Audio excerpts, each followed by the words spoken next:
Quinta-feira, dia 3 de novembro. O significado da cruz.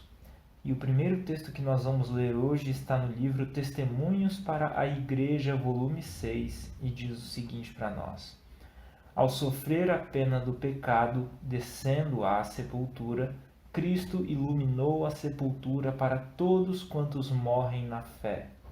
Deus, em forma humana, trouxe à luz vida e salvação pelo Evangelho. Morrendo, assegurou Cristo a vida eterna a todos que nele creem. Morrendo, condenou o originador do pecado e da infidelidade a sofrer a pena do pecado, a morte eterna. Possuidor e doador da vida eterna, Cristo era o único ser que podia vencer a morte. Ele é nosso Redentor. Amém, queridos irmãos e queridas irmãs? Vamos ler aqui o próximo texto. O próximo texto está no livro Testemunhos para a Igreja, volume 5 agora, e diz o seguinte para nós. Em sua primeira manifestação de descontentamento, Satanás foi muito dissimulado. Tudo o que ele declarava era que desejava promover uma melhor ordem de coisas, fazer grandes melhoramentos. Ele afastou de Deus o santo casal, afastou-o da submissão aos seus mandamentos, no mesmo ponto em que milhares são tentados hoje e milhares desanimam, suas vãs imaginações. O conhecimento verdadeiro é divino. Satanás insinuou na mente de nossos primeiros pais um desejo de possuir um conhecimento especulativo mediante o qual, disse ele, melhorariam em muito sua condição. Mas, para conseguir isso, teriam de seguir um procedimento contrário à santa vontade de Deus, pois ele não os guiaria às maiores alturas. Não era desígnio de Deus que eles obtivessem o conhecimento que tinha seus alicerces na desobediência.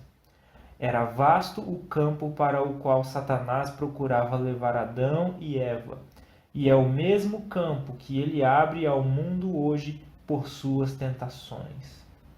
Vejam só, meus queridos irmãos e minhas queridas irmãs, o que Satanás tem tentado fazer com a humanidade desde os nossos primeiros pais. Que nós não caiamos nas suas ciladas, não é? Nas suas insinuações. E agora, para finalizar, vamos ler o último texto de hoje, que está no livro A Ciência do Bom Viver, e que diz o seguinte para nós: Se tu podes crer, tudo é possível ao que crê. Marcos capítulo 9, verso 23.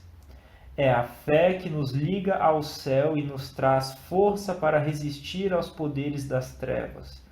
Deus providenciou em Cristo meios para vencer todo mau traço de caráter e resistir a toda tentação, por mais forte que seja. Mas muitos sentem que lhes falta fé e, assim, permanecem afastados de Cristo. Que essas pessoas, em sua impotente indignidade, se lancem sobre a misericórdia de seu compassivo Salvador. Não olhem para si mesmas, mas para Cristo, aquele que curava os enfermos e expulsava demônios quando andava entre os seres humanos, é ainda o mesmo poderoso Redentor.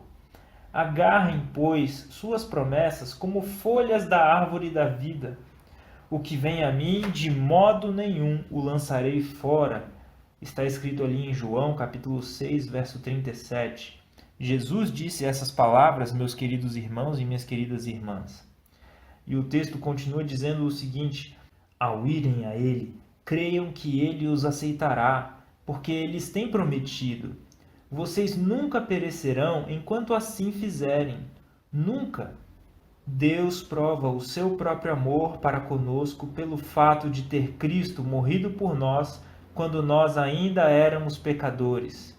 Romanos capítulo 5, verso 8. E, se Deus é por nós, quem será contra nós? Aquele que não poupou o seu próprio Filho, mas por todos nós o entregou, será que não nos dará graciosamente com ele todas as coisas? como está escrito ali em Romanos capítulo 8, versos 31 e 32. Meus queridos irmãos e minhas queridas irmãs, que nós possamos ir a Cristo hoje, agora, assim como nós estamos. Se você se sente indigno, meu querido irmão, minha querida irmã, vá assim mesmo e encontre salvação em Cristo Jesus. Um grande abraço e até a próxima, se assim Deus nos permitir.